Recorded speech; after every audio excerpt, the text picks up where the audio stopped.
What is up, guys? Anthony here, and welcome to my live reaction to Haikyuu chapter 390, The Greatest Contender Part 2. Alright guys, so before you guys start going, but that was last week's chapter. I know, guys, due to where I'm working, I work in retail, or I work in a supermarket, so I'm a essential worker. I've been working a lot of hours and I haven't had a chance to literally sit down and read these chapters. So all the chapters this week will be from last week because there is no chapters this week. We did have a Detective Conan chapter and I got a breakdown coming for that today as well. But that's just to let you guys know what's going on. So anyway, let's just get straight into this, guys. I haven't read this chapter. I've purposely just left it. It's been bugging me. I've been wanting to read it. But anyway, let's get into it because at the end of the last chapter, we had King Kageyama, the king of the court, made his return. And we got to see Kageyama and his crown and cape and everything, and it was glorious. So let's get straight to this, to last week's chapter today. Let's do this, guys. Alright. So it looks like we're starting off with just general match play. Hoshimi from the left deflected off the blocker's hands. The elders never relinquished the lead after Kageyama's service a streak. And they close out set 2 with a win, bringing the set count to 1 apiece. 25-21 to the elders. Alright, so they won the second set. Okay, so Kageyama does seem to be having one of his better days today. His serving and setting have both been on point. That they have. Having a veteran like Romero on the left and a former partner of his playing well across the net may just have brought out the best in him today. I'm gonna beat you, King Kageyama. I'm going to beat you. King Kageyama's going down. So I still like that they're staring at each other. So Hinata's like down like that, looking up at Kageyama. Kageyama's looking down at him. That's what the view we got. It's kind of like that type of scenario, and it was like it's just a stare down. I love it. That is sick. Right, then we got King Kageyama, got the big cape, the crown, everything. I love it, and Hinata's just there watching him. All right, so he's smiling. Chapter 390, The Greatest Contender, Part 2. All right, so they're smiling. We've got Mia saying something to him. So that looks like it's a two. Yeah, that's meant to be a double page thing. Okay.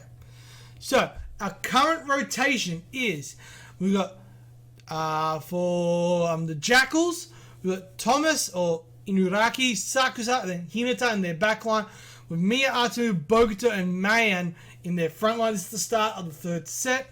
For the Elders, we got Ushijima, Hirugami, and Romero. A pretty powerful front line there with Kurai, Sokolov, and Kageyama in their back line. And it's Kageyama's serve. Okay.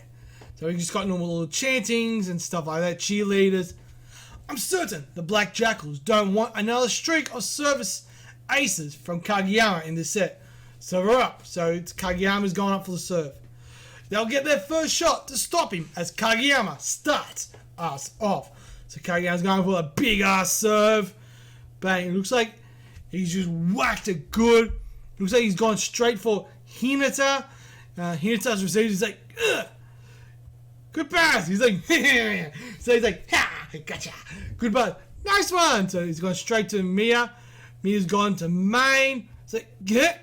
Mine looks like Hirugami's there. Ooh, and Main got the shutdown block. Hirugami stuffs Main's attempt at a quick set. Alright, so it looks like Hirugami basically got a shutdown block on Main. Alright. So he's like, huh. So Kageyama's like, yeah, do it. Alright, so it's 1-0 to the Elders. Oh my, that was a commit block from the Elders, wasn't it? Yes, it was. Mia is an extremely high-level setter who can sling a quick set at you from just about anywhere. So it looks like we're getting a lot of commentary from the commentators. Okay? And today, he has skilled defenders in Sakusa and Hinata back on serve of offense, on serve defense, leading to a higher number of clean passes off the serve. As a result, he's put up quick sets quite often so far in this game. He's been particularly prone to leaning on them after a nasty serve. Okay, so we've got little flashbacks of the times when he does. I wouldn't be surprised if they've gotten instructions from the bench to shift to commit blocks in certain scenarios. So we've got the coaches there, it's like, yes! So they pulled it off. Alright. Damn it, I let myself get carried away! Then we got Sakusa in the background. How's that any different from usual? He's like, so he's like, so whatever the case, set 3 starts off with a block point for the elders. So we've got the younger brother. He's like, So we've got the other one, Atsumu. Yeah, I believe it's Mia. Yeah, I'm pretty sure it's Atsumu for the younger brother. Alright, so we got bang. We got a service ace by Kageyama. Okay, and there, yet another untouched service ace from Kageyama. This time, he set it to the opposite corner. Ladies and gentlemen, Kageyama is on fire today. So he's like, they got the thing, it's 2-0 to the elders. Not just Kageyama, but the elders as a whole team have been targeting the back left zone of the court with their servers. This game. You're right. The Black Jackals defense has slowly been shading over that direction, and now Kageyama caught them out of position. So basically it looks like, from what we've seen, the elders have been kind of somewhat pushing them across. Like, that's what they've been doing this entire time. Like, even on the blocks, they've been slowly spreading them out. Then they went over the middle, right? With Hiragami, I believe that was the last chapter that we read. And then the same thing with the serve. So they're purposely pulling the team in specific directions for specific things to catch them out. Okay. So we've got the go Kageyama. We've got chanting. Gee, who's this Kageyama guy? So it's Kageyama third serve. So we've got the people from Brazil. It's like, okay, he's going for the serve. He's like, one's on. So one's received it. Bokuto's jumped out of the way. Good pass. Again, Kageyama goes to the opposite side. But this time, Inuaki's onto him. He gets a clean bump. So the libero got it up. They've caught on to the fact that I've been using quick sets more than usual tonight. And do I care? Nope! And he's got nope. So he's gone for another quick set. I love Miya Atsu because he just doesn't care. He doesn't phase him. Like, he goes, yeah, I got caught out last time, but does that bother me? Nah, not a chance. Here we go again. Whoop, bang! So they've gone for another one, and it looks like they've got it past Hiragami this time. So it's 2-1 to the elders. Main over the middle again. That's back-to-back quick sets. Atsumu Miya will not be deterred. Yeah. So it's I think it's Amu's the other brother. The more you get socked in the gut with quicks over the middle, the less you like it. Don't ya? So basically it's just saying the more quicks that would come through the middle, the less you like it because it's more annoying. Okay. Setters know that when they get stuffed over the middle, going to the sides is exactly what the other team wants. But it's no easy thing to set aside the doubts and second guessing to actually go back to the middle. So we've got some of the other blockers, the guys from Date, we've got Tsuki, they're like, and Atsumu Miya comes back up to serve. So it's Miya's serve. So you can just see him like, so you can just see the Tsuki and that, who are normally the big blockers in the teams. They're just like, oh god. Like they're shaking, they don't like it. Okay. So far today, he's only hit 2 service aces, which is on the low side for him. The Owlers already had impressive serve defense with Hoshimi. After all, adding Romero has only taken it to an even higher level. He starts from the line, and if he goes back 4 steps, it's a jump floater. 6 steps, and it's a jumper. 6 steps. So it looks like he's doing like 1, 2, 3, 4. So he's gone back to 6 steps. Okay, so it looks like he's going for a jumper. He's on whack! Romero, but the pass is shaky. Okay, yeah. Somebody's going good. Somebody's gotten good and warmed up. Alright. Ushijima from the left. Poof. And it looks like it's been... But that blocker get a hand onto it. So it looks like Inuaki there. The blockers got out like Hinata and... I'm not sure who else is there. We can't see him. But then you got Inuaki there. The libero. Bang. He's putting it up. Okay. Now, who will Atsumu use? This party ain't over yet. I'm not nearly done having fun, and you know it. Right, boys? Right? I'd keep a real close eye on the middle if I were you. Right, so we've got like a bit of an aura coming up for him. Okay. We stuffed him over the middle once, yeah, but that doesn't mean we can't shift our focus over to the sides. Miya-san won't let us abandon the middle. Alright, so we've got Minecraft and we've got Gotcha! So he's setting up to Bokuto, and Bokuto's come flying in. Bokuto on the left. This time Miya went out to the side, and Bokuto's got the big spike in. Alright. One of the two top setters in a generation of monsters. He definitely makes the blockers dance to his tune. So I like the clashing here, man. So we got the lightning and everything going between Kageyama as well as Miya Atsumu. They're kind of clashing. I like this. All right. So it's Miya's second serve. I believe that's Tanaka. So 4 steps. A jump floater incoming. Okay. So he's gone up. Looks like it's a jump floater. Looks like Kurai's received it. Damn it! Alright. Yikes. Miya go, woo! Right. Score. Miya's third service ace of the day. This time it was a swerving, curving jump floater. The dual wielder strikes again. So they're laughing. Alright, so it's Miya's third serve. Looks like he's going back 4 steps again. 4 steps. Another jump floater. Here I go. So he's going up. Huh? Bang! And he's gone for like, it looks like it's a big power hit, and Romero's gone off the top of Romero. So too far forward. Alright? And like, okay. So it looks like he got the jump on Romero as well. Okay. It looked like he was going for a jump floater. But at the last second, he switched it up to a powerful spike serve. Atsumu Miya does it again. Ooh, alright. So he normally, as like they said, 6 step was a big, was like a spike serve. 4 steps was a jump flow, which kind of goes all over the place, kind of like a little knuckleball for soccer. But this time he did the 4 step, but he went for a big spike serve. Okay. First, he grabbed the service ace off one of the outer's best defenders in Hoshumi, and he follows it up with another off of Romero. So it looks like he specifically targeted Kurai and Romero, who are 2 insanely good players. We know that. And the Jackals are up 4-2. Okay. So we got the guys going, go! Yeah! Bro, is this guy serious? On the one hand, he has an explosive lightning bolt of a jump serve, and on the other, a tricky knuckleball of a jump floater. Just those 2 alone were a big weapon in his arsenal. But it looks like he's upgraded them both for this season. Okay? Adding a third ultra hybrid serve to his repertoire. As if Atsumu Miya didn't terrify defenders enough. So he's added a third serve. Okay, I like that. That's cool. It's showing progression for him, like in his skills and everything. Okay? From purely a power standpoint, his straight jump serve is probably still the strongest. But this last one looked exactly like his jump floater up until the last step. Will it be a jumper or a floater? There were ways to tell before, but now you won't know until the ball is already in your face. So basically, he knew he had to tell, right? So he adjusted himself. That all right, this is my tell. If I do 6 steps, they know it's going to be a powerful one. If it's 4 steps, they know it's going to be a floater. So how can I combat that?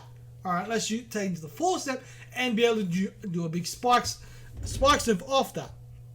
Wait, okay, so wait, then he isn't just a dual wielder anymore. He's a tri-wielder, okay? Yesterday's gone. So, what are we going to do today? Miya's 4th serve. Ooh, and the next chapter hits the 26th of April, so that's going to be this week. But anyway, that was a solid chapter, guys. But anyway, hang on a second, we're going to jump straight into the breakdown. Alright guys, so Haikyuu chapter 390, The Greatest Contender Part 2. This chapter very much focused on the 2 setters in the team, Kageyama as well as Miya Atsumu. Majority the majority of this chapter was on Miya Atsumu because we've had quite a few chapters on Kageyama as of late.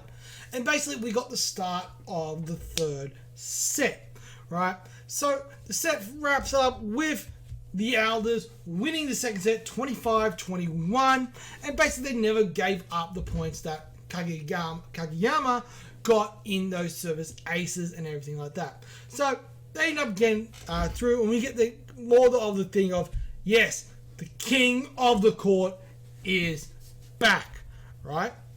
And we got little flashbacks to Miya Atsumu talking to Hinata and all that kind of jazz.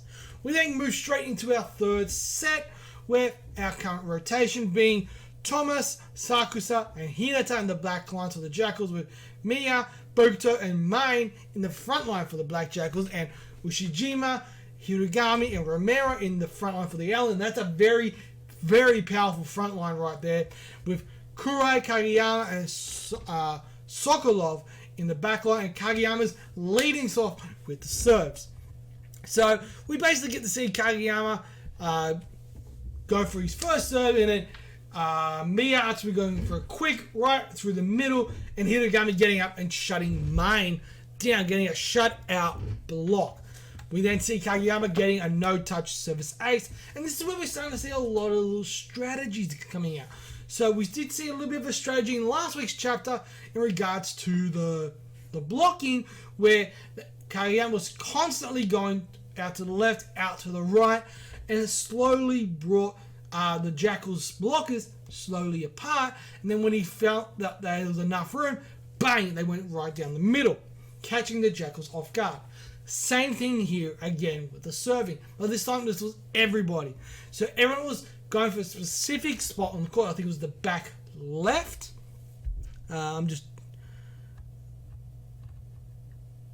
Yes. So they'll go to the back left. I'm just making sure I'm seeing all this. Yeah, the back left zone on the court, and this time he went to the right, which he caught people out of position because the guys at the back were kind of maneuvering in such a way that forced them slowly but surely to move to the left. And this allowed the Elders to get up to a 2-0 lead. Anyway, eventually the Jackals come through with Bokuto coming in, flying from the left and spiking in, getting their first point in the game, bringing out Miya Atsumu to serve. First thing we see is that he takes 6 steps back, right? As we know from back at the Nationals, 6 steps back is a spike serve. So that's his most powerful serve, where he goes flying in, whacks it as hard as he possibly can. And we watch as he does this. He gets the serve. He's directed it at... where is it? So he gets the big jump serve in. It goes up. They receive it again, and then this is the part where we get to see who he is. Yeah, and basically we get to see Miya kind of using a little bit of strategy here, going, "Hey, I'm not done having enough fun with you guys yet. Let's keep a real close eye on the middle. If I were you." He ends up going out to the left with Bokuto, and that's where they get their second point to get the 2 points. Then we go lose a panel here of Miya Atsumu and Kageyama kind of staring each other down, because these guys are big rivals. They are rivals from the All Japan camp. We know Kageyama is currently the Japan setter, so Miya Atsumu is like the backup setter for him. So there's a bit of a rivalry between these two guys already that has been building for quite a few years. We then go and we see him do a floater, which goes to Kurai, who's one of the very best defenders, and bang, he basically gets a service ace, right? Next, this is where it gets interesting, okay? So basically, this is where this entire chapter is setting up for this particular moment, right? The moment is, we see Miya go back 4 steps for another jump floater, okay? So we're thinking, all right, here comes another jump float. He's taking 4 steps back, and he's like, bang, and he's going for a big spike serve. He's targeted the ace Romero, who's a Brazilian international, big name in the series and everything, and got a bang. Basically, he got an ace off him, right? So Romero's like, crap, too far forward. It looked like he was going for a jump floater, but he's gone up and done a big power serve, which has caught the Elders off guard because they noticed, all right, look, 4 serves, let's move in for the jump floater. And then he's gone bang and caught them off guard with a big power serve. That's what this entire chapter was building up to, that big power serve. And I liked it because this is one where you could see even Kurai a little bit after, he was a bit like crap, kind of annoyed because, well, we caught them off guard. Because they were thinking, all right, we caught them off guard a couple of times. We haven't seen the Jackals really catch them off guard, right?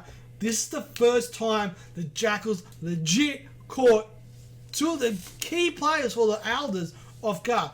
With Kurai with the knuckleball, like a knuckleball jump floater, which caught Kurai off guard. And then the big power serve of the same amount of jumps for the jump floater, who caught Romero off. So this is showing that Mia Atsumu's skills is a lot higher. He now doesn't have a tell, right? Because he had a tell, 6 steps, power serve. 4 steps, floater. Right now, that 4 steps can be a floater. It could be a power serve. It could be anything. There is no no tell of what's coming. The only way you're gonna know is boom. Like you have to react. Oh crap! Bang. So it could go crap, floating, doom, or shit, power serve, bang. You're only gonna react as soon as it's basically in your face. So Mia Atsumu now is. Basically, he's on a 3rd ultra hybrid serve. So it's that's what they're calling it, and he's become a tri-wielder, and we're also getting reference that he's pretty powerful when it comes to serves. He's known for being quite terrifying for defenders because of the power of his serves. And we also get a little bit of insight into his actual serves as well, and they're saying from a purely power standpoint, his straight jump serve is probably still the strongest. So his normal, just full power serve is probably the strongest one of his serves. The jump floater is another good weapon that he can use. But now, with this new serve, you're not going to know until the very final step. Because it looks exactly the same as the jump floater. But right there, he changes it and whacks it good. So that's the one thing I like. Right? And it's basically saying, yeah, look, he's not a dual wielder anymore. He's a tri-wielder because he can do 3 different things. You know, the question's going to be now, so what are we going to do today? That's how the chapter ends. I'm very interested in to see what he means by that. Could Mia Atsumu have something else up his sleeve?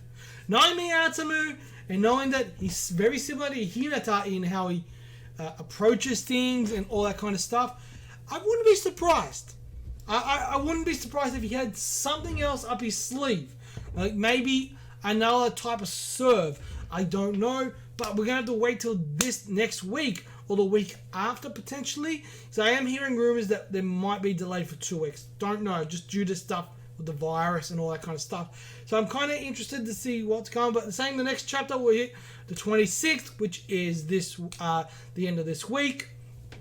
But yeah, I'm really looking forward to this. This is pretty sick. This is a really good chapter, guys. We got to see a little bit of Mia Atsumu, kind of getting a glimpse at what he's capable of. And I think we still haven't seen the best of him yet. And I'm looking forward to seeing what other tricks he has up his sleeve. But anyway, guys, overall, for this chapter, the art was solid. Very solid chapter. The art was good. Progression, not a ton of progression. It was more what Haikyuu's done these last few chapters. It was very much focusing on specific characters. And there's still one character we have not seen, and that is Nishinoya. Where the hell is Nishinoya? I want Nishinoya. We have not seen him at all. And I hope this is something that, they just haven't forgotten about him, because Nishinoya is a pretty big name. So I'm kind of curious where Nishinoya is. Is he playing? Is he there? What's going on? I want to know where Nishinoya is. Also, the other thing is, what other little tricks does Mia Atsumu have? Lots of different little questions, and I like the fact that they are very much kind of like focusing on specific characters. So we had Hinata, and then we'll move on to Kageyama. We got to see all the other characters, them growing up, stuff like that. Now we're moving on to Miya Atsumu. I reckon we might move on to Kurai or maybe Ushiwaka. It'll be interesting to see who we move on to next after Miya Atsumu. But yeah, overall, very solid chapter. I'm going to give it 3.5 stars. Really good chapter. Really enjoyed it. Looking forward to the next chapter, which should be this week, guys. But anyway, that is all for me. Let me know in that comment section below what you guys thought. Did you like it? Didn't like it? All that kind of jazz. What was your score for it? Do you agree with mine? Is your score higher, lower? All that kind of jazz. And as always, guys, I'm Free01. You guys are awesome. And I'll see you guys next time. Peace.